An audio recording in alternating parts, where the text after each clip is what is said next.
Good morning everyone.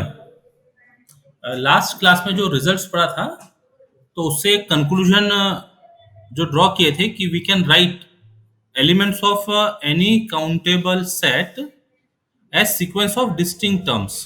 Any countable set can be arranged in a sequence of distinct terms.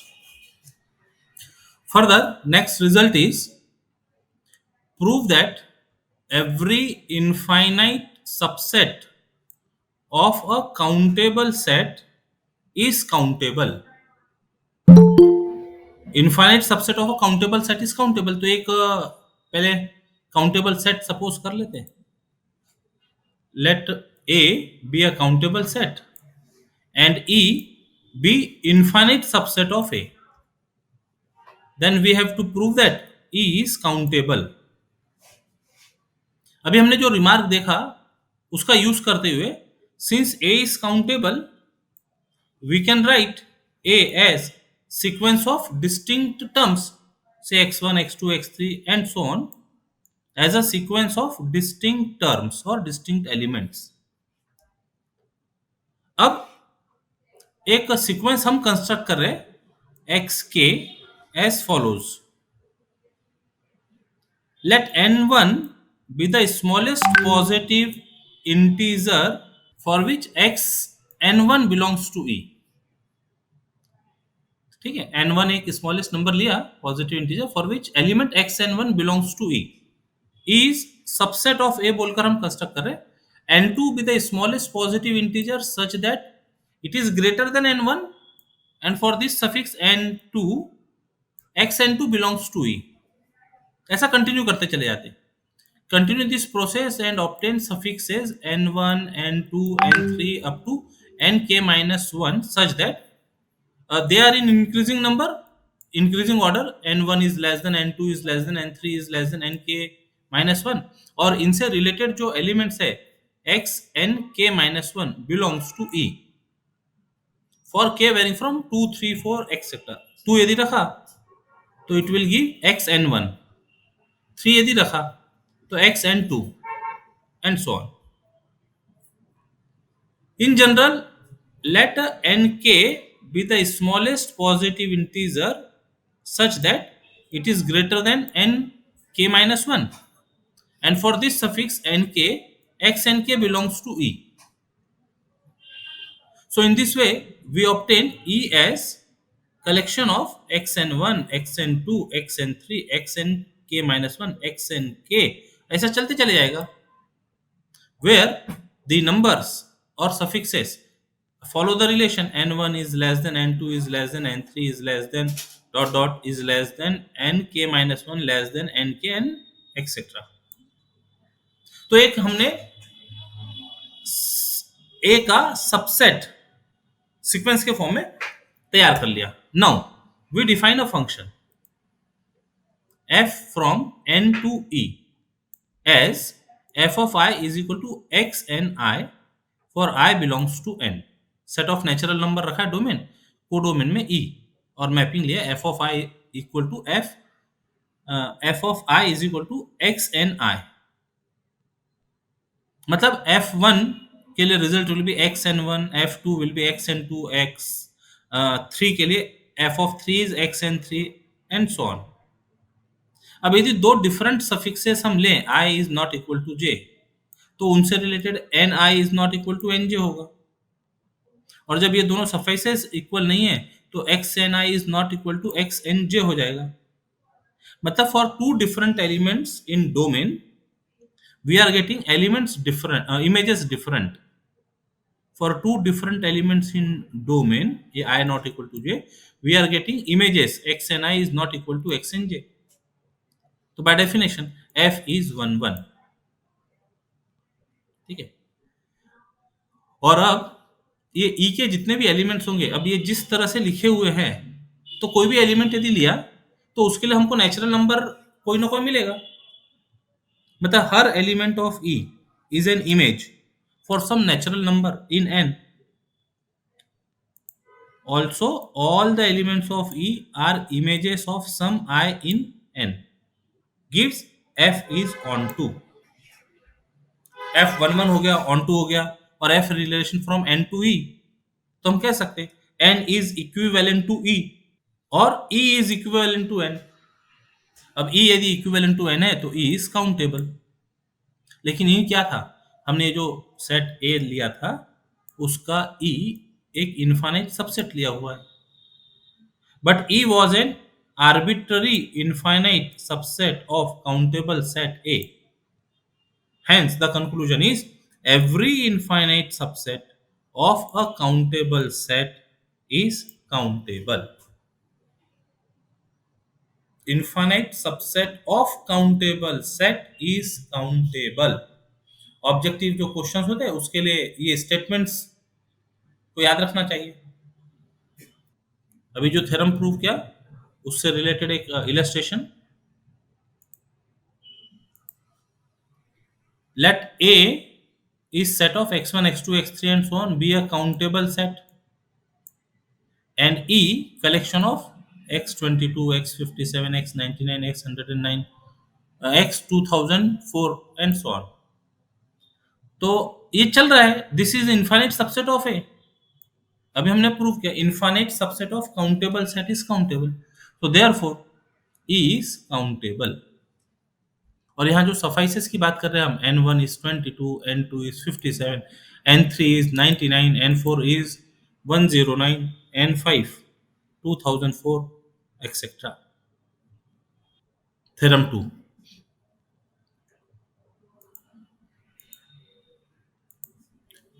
let an sequence an be a countable, that is disjoint class of countable sets, then prove that union of ai is countable।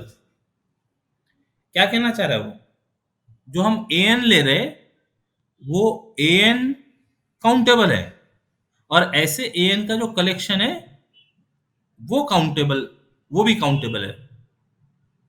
Sequence of an be countable which is disjoint class of countable sets, और prove करना है इनका union is also countable. तो इसको हम यदि अपने words में कहें तो ऐसा बोल सकते हैं, infinite union of countable sets is countable given that sequence an is a sequence of countable sets। अब इसके जो एलिमेंट्स है वो an है, तो the elements of each an can be arranged in a sequence x and k where k varying from 1 2 3 4 etc of distinct terms। एक एक जो a1 a2 a3 सेट्स है वो खुद काउंटेबल है, तो उनको इस तरह के सीक्वेंस में लिखा जा सकता है, सीक्वेंस ऑफ डिस्टिंक्ट टर्म्स में। अब ये जो नोटेशंस है ना एक्स एन के, मतलब हम ए एन के एलिमेंट्स रिप्रेजेंट कर रहे हैं, तो ये ध्यान में रखते हुए elements of A one are arranged in a sequence x one के वेरी हो रहा है 1 2 3 4 एक्सेट्रा। तो ए वन के एलिमेंट कैसे लिखे गए हम, x11 x12 x13 x14 so on। Elements of A two कैसे लिखे जाएंगे, elements of A two are arranged in a sequence x2k, that means x21 x22 x23 and etcetera, ऐसे लिखते चले जाओ। तो consider infinite array as below, ये a1 के एलिमेंट्स हो गए, ये a2 के एलिमेंट्स हो गए, ये a3 के एलिमेंट्स हो गए, x31 x32 x33 x34 and etcetera, ये a4 के एलिमेंट्स हो गए, ऐसा चलते चले जाएंगे। Elements of a1 form the first row, elements of a2 form the second row, element of a3 form third row etcetera. Thus, the array contains all the elements of union AI. I runs from 1 to infinity। ऐसे चलते चले जाएंगे, नीचे नीचे भी बढ़ते जाएंगे, side में भी ये सब अरेंजमेंट बढ़ते जाएगा, तो इसमें सारे एलिमेंट्स आ गए यूनियन के। ये यूनियन को हम अपनी तरफ से कह देते हैं एस।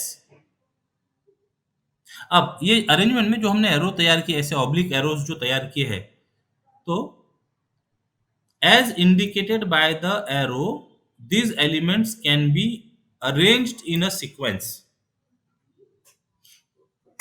पहला एलिमेंट x11 ले लिया, यानी ये एक सीक्वेंस हो गई। दूसरा ले रहे x21 x12, ये दो। अच्छा, दो सीक्वेंसेस को हम यहाँ पर सेमी कोलन से सेपरेट कर रहे हैं, x21 x12।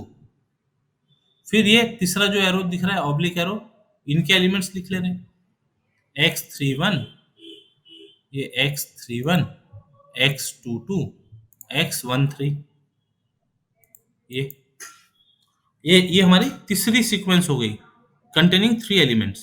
First sequence containing 1 element, second sequence containing 2 elements, third sequence containing 3 elements, fourth sequence containing 4 elements, x41, okay, x32 x23 x14, yeah, and so on.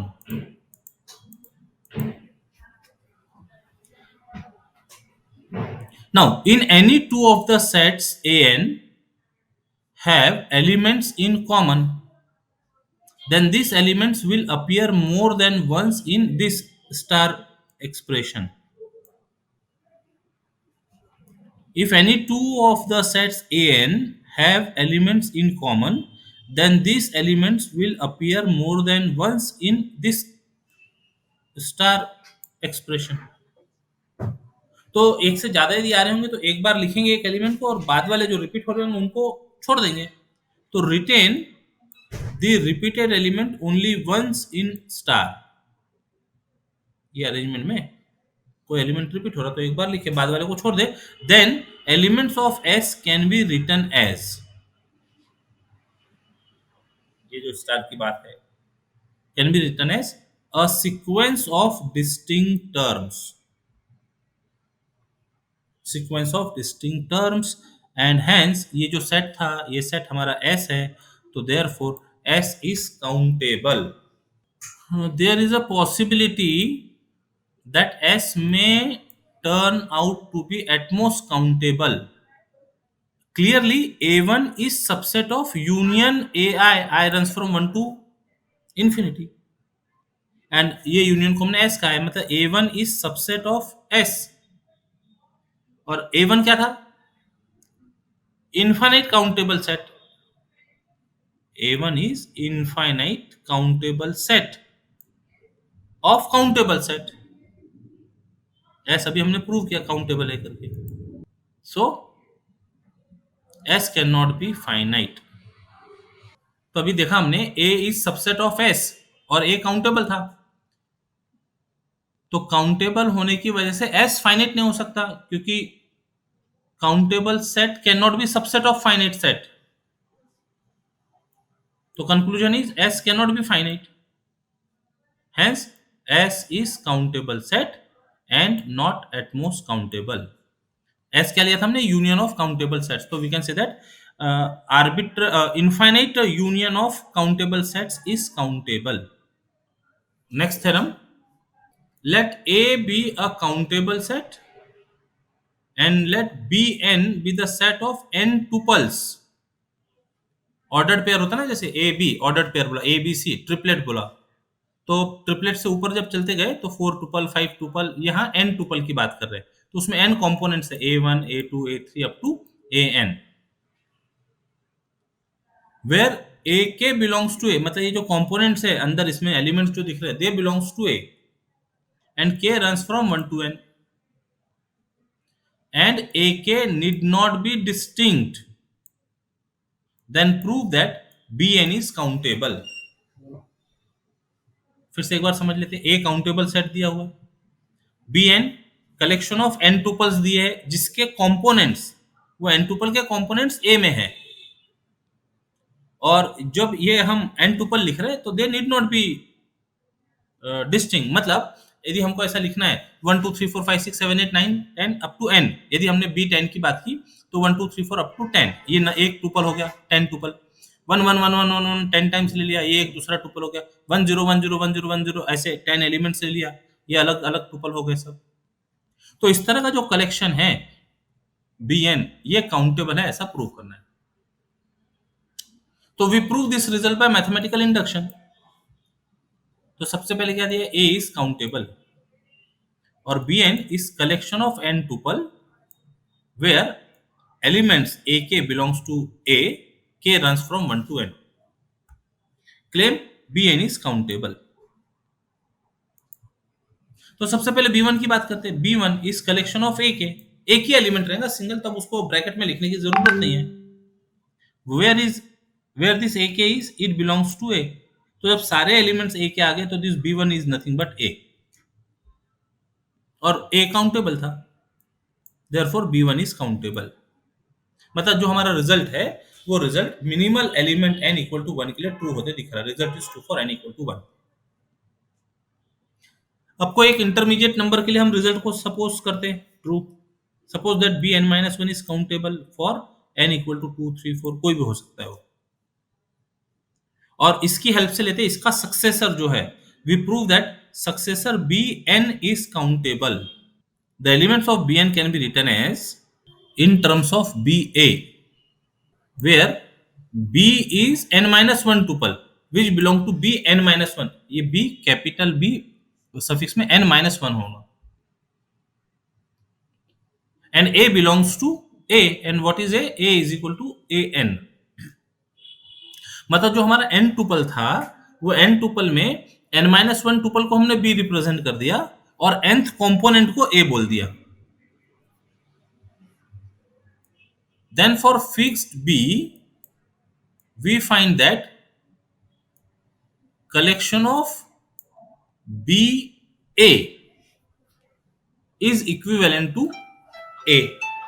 अब b को तो very नहीं कर रहे, स्मॉल b यदि fix रख दिया और b के साथ हम कैपिटल a के एलिमेंट्स लेते चले जाए, तो जितने कैपिटल a में एलिमेंट्स होंगे वो सारे एलिमेंट्स ले लिए, तो इनका जो ऑर्डर्ड पेयर मिलते जाएगा ba1 ba2 ba3 ba4, ऐसा करते करते a में जितने एलिमेंट्स होंगे इन सबका यदि हम ऑर्डर्ड पेयर ले लें तो इनका जो कलेक्शन होगा that collection is equivalent to a।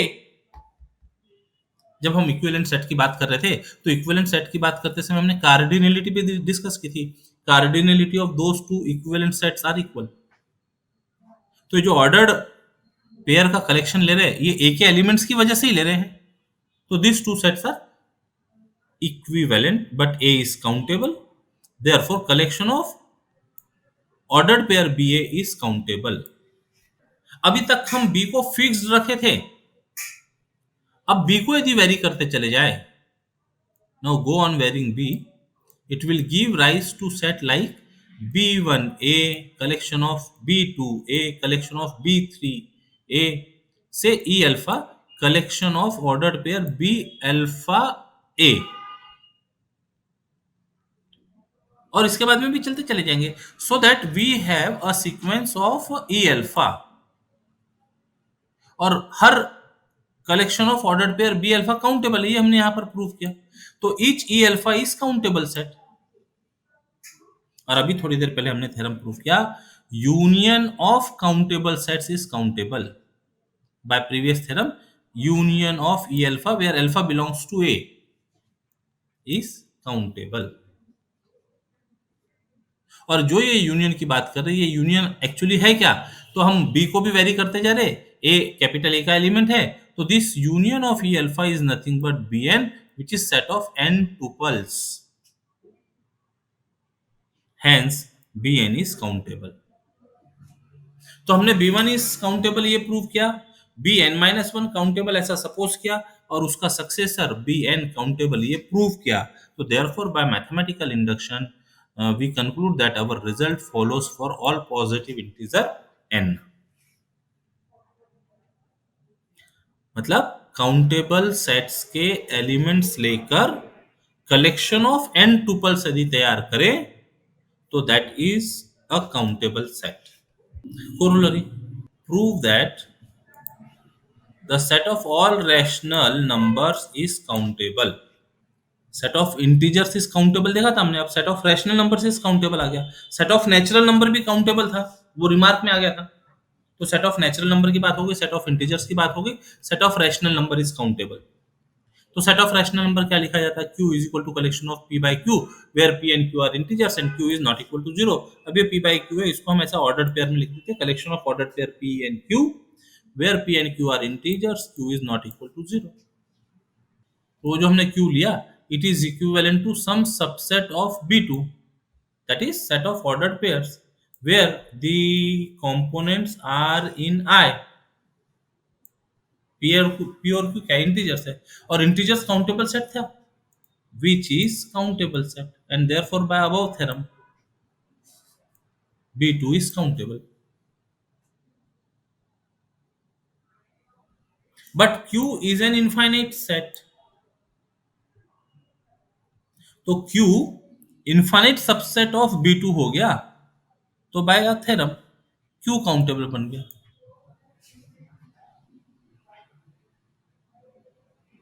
That means set of rational numbers is countable।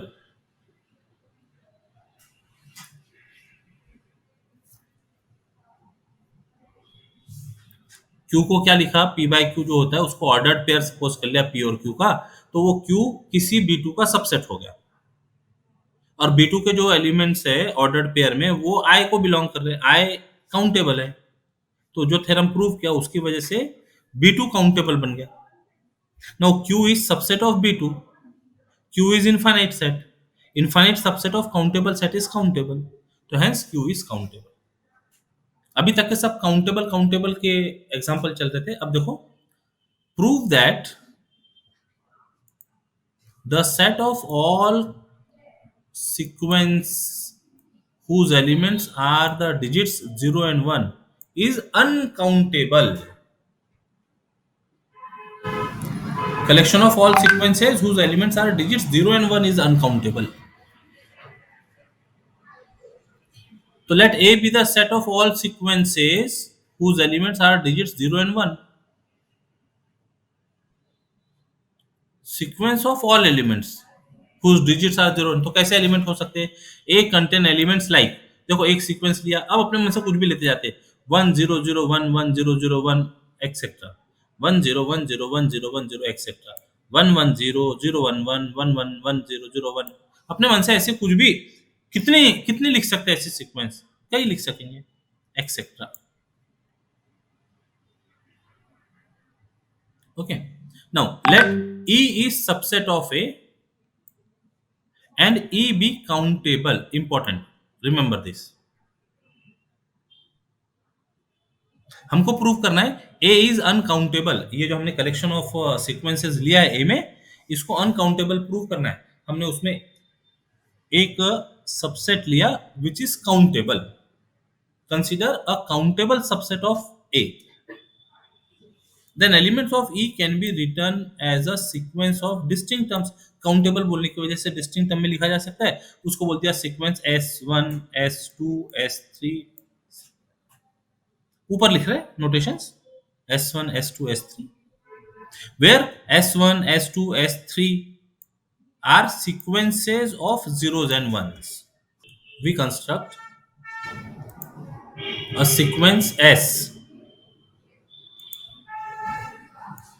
as follows: if nth term of sequence Sn is 1, we choose the corresponding term of S to be 0 and vice versa। फिर से सुनो, S1 S2 S3 S4 ये तो सब E के elements हैं। अब एक सीक्वेंस S तैयार कर रहे हैं, if nth term of sequence Sn is 1, मतलब फर्स्ट टर्म ऑफ S1 यदि 1 होगा तो हम फर्स्ट टर्म S का 0 लेंगे, सेकेंड टर्म S2 का यदि 0 होगा तो सेकेंड टर्म S का हम 1 लेंगे, थर्ड टर्म S3 का यदि 1 होगा तो थर्ड टर्म S का हम 0 लेंगे। ठीक है, मतलब हमको S के एलिमेंट्स लिखने हैं, और S के एलिमेंट्स लिखने के लिए, जैसे फर्स्ट एलिमेंट लिखने के लिए फर्स्ट टर्म ऑफ S1, अब बीच में से कोई एलिमेंट की बात करते हैं, S का फिफ्थ एलिमेंट यदि हमको लिखना है, S का फिफ्थ एलिमेंट लिखने के लिए फिफ्थ एलिमेंट ऑफ S5 देखेंगे, फिफ्थ एलिमेंट ऑफ S5 जो भी होगा उसका अपोजिट हमारा फिफ्थ एलिमेंट ऑफ S होगा. We construct a sequence as follows. If nth term of sequence Sn is 1, we choose corresponding term of S be 0 and vice versa. इसका मतलब S differ from every Sn belongs to E in at least one place. जो भी corresponding element हमने opposite बोलकर लिया है तो S किसी भी Sn से 100% मैच नहीं होगी.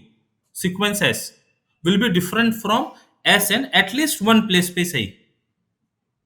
और ये जो सीक्वेंस तैयार हुई ये सीक्वेंस भी 0 और 1 की सीक्वेंस है. तो this S is different from all Sn and hence it does not belongs to E. But since it is sequence of 0 and 1, it is in A.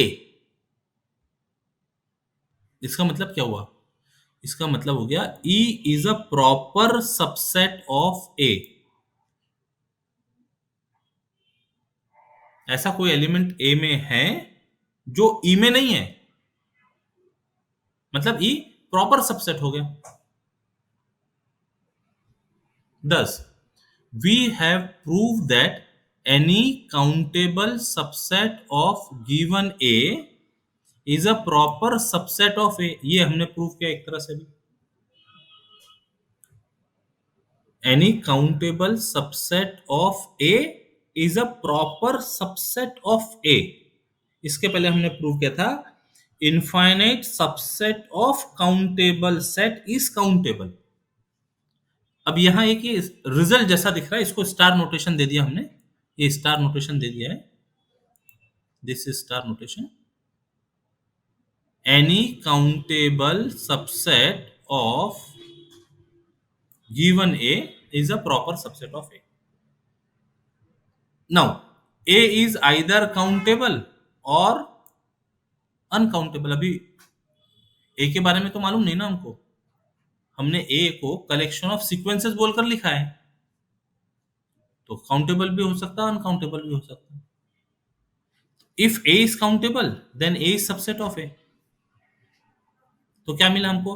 We obtain A would be a proper subset of A. कैसे हो सकता है?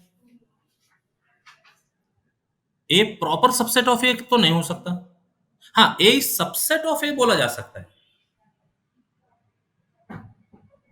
समझ में आ रहा है क्या? A proper subset of A. अभी ये जो हमने ऊपर स्टार नोटेशन दिया ना रिजल्ट को, इसकी हेल्प से A proper subset of A which is absurd. तो ये केस तो पॉसिबल नहीं है यूजिंग स्टार. तो A is proper subset of हो नहीं सकता, तो दिस इज एब्सर्ड. मतलब काउंटेबल होने की पॉसिबिलिटी खत्म हो गई. A is countable is not feasible. तो बचा क्या फिर? A is uncountable. यही हमको प्रूव करना था कि collection of sequences whose elements are digits 0 and 1 is uncountable. This proves the theorem.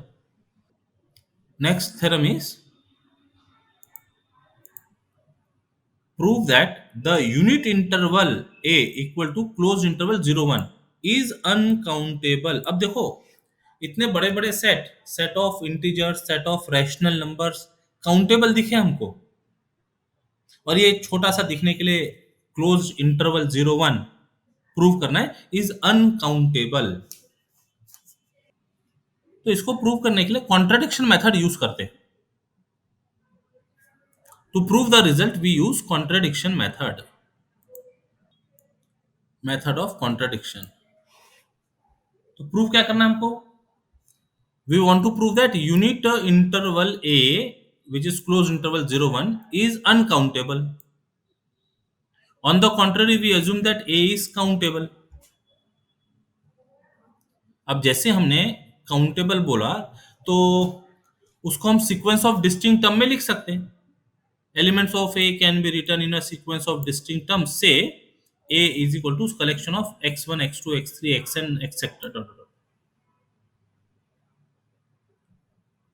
अब ए के एलिमेंट्स है किस किस किस फॉर्म में है? 0 से 1 के बीच में सब डेसिमल फॉर्म में आएंगे वो, 0 और 1 को छोड़कर, एंड पॉइंट्स को छोड़कर बाकी सारे एलिमेंट 0.1, 0.001, 0.01, 0.0109 ऐसे कुछ तो भी होते चले जाएंगे, सारे नंबर डेसिमल फॉर्म में होंगे एन पॉइंट 0 और 1 को छोड़कर। तो एक एलिमेंट यदि हम xi की बात करें, xi of a can be written in the decimal expression of the form x1 is equal to 0.s11 s12 s13 और भी बीच में गैप है s1n और गैप चलते जाएंगे number, s2 is equal to 0.s21 s22 s23 s2n and so on। x3 देखो element लिखने का पैटर्न, उससे हम अरेंजमेंट तैयार कर सकेंगे, is equal to 0.s31 s32 s33 dot dot s3 and so on, और ऐसा कंटिन्यू चलते चले जाएंगे। इनफाइनाइट नंबर्स दिखते हैं हमको, ऐसे लिख लेंगे सब। अब ये जो हमने सिंबल्स लिए s11 s2 यानी sij where each sij belongs to set of 10 digits 0 1 2 3 4 5 6 7 8 9, इनमें से कोई भी हो सकता हो। P in A, we construct a real number P in A such that P is equal to 0.b1, b2, b3, b4, b up to bn, where bn is 1 if s and n is not equal to 1 and bn is 2 if s and n is equal to 1। मतलब क्या? जो हमारा nth element होगा xn, उसके साथ relate कर रहे हैं, मतलब b1 की जब बात करनी होगी तो B1 के लिए ये पोजीशन देखी जाएंगी S11 की। अब S11 में यदि 1 होगा तो हम हमारा B1 को 2 लेंगे, और यदि 1 नहीं होगा, 1 के अलावा कुछ और होगा तो हम 1 लेंगे। मतलब क्या क्या करना चाह रहे हैं हम, कुछ डिफरेंट कॉम्बिनेशन से डेसिमल में हम नंबर एक्सप्रेस करना चाह रहे हैं। B2 की बात यदि करें, B2 नंबर कैसा चूज करेंगे? B2 के लिए हमको S22 की पोजीशन देखना होगा। S22 पर यदि 1 नहीं होगा तो हम B2 को 1 लेंगे, और यदि S22 पर 1 होगा तो हम 2 लेंगे, B2 को 2 लेंगे। B3 के लिए, ये B3 नंबर लिखने के लिए हम S33 का डिजिट देखेंगे। S33 यदि 1 हुआ तो हम 2 लेंगे, और अदर देन 1 हुआ S33 तो हम B3 को 1 लेंगे। So in this way, P differs from x1 in the first decimal place, P differs from x2 in the second decimal place, P differs from xn in the nth decimal place, और बीच में भी gap है ये, and so on. ठीक है, मतलब P के जो डेसिमल डिजिट है वो किसी के साथ भी 100% मैच नहीं हो रही, x1 x2 x3 किसी के साथ भी 100% मैच नहीं हो रही। इसका मतलब P does not belongs to A, P does not belongs to A। लेकिन P का अरेंजमेंट कैसा है, 0 पॉइंट सम डिजिट्स, तो वो 0 और 1 के बीच में है, तो P does not belongs to A है, लेकिन P 0 और 1 के बीच में। अरे ये तो कॉन्ट्रडिक्शन हो गया। कोई एक डेसिमल नंबर है जो हमारे क्लोज इंटरवल 0 1 में नहीं आ रहा, और नेचुरल डेसिमल नंबर है तो 1 हो नहीं सकता वो, तो this is a contradiction, hence our assumption is wrong. क्या अजम किया था हमने? हमने सपोज किया था ए इज काउंटेबल, वो रॉन्ग है। इसका मतलब A is uncountable, unit interval 0 1 is uncountable. Corollary, prove that the set of all real numbers is uncountable। देखो, set of natural number countable था, सेट ऑफ इंटीजर्स काउंटेबल था, set of rational numbers countable था।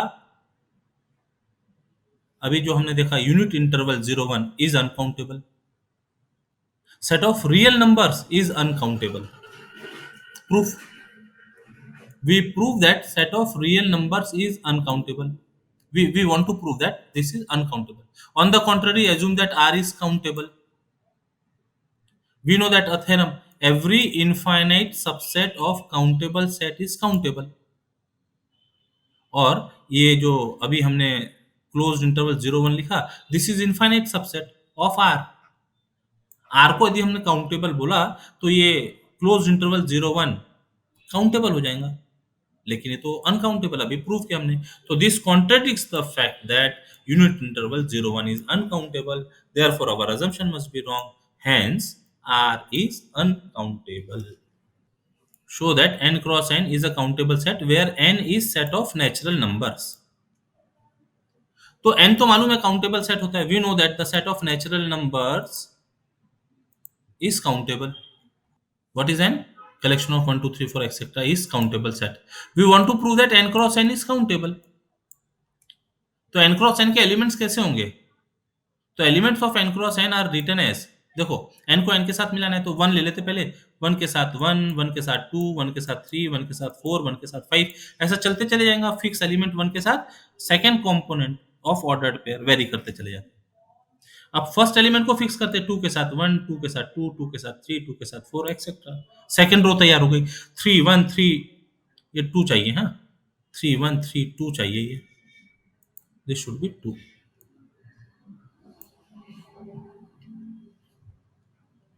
तो 3 1 3 2 3 3 3 4 third third row हो गई, ऐसे चलते चले जाओ। और फिर ये जो एरो ले रहे हैं हम, एरो एरो से हम सीक्वेंसेस तैयार करते हैं। The terms on indicated arrow form infinite sequence of distinct terms.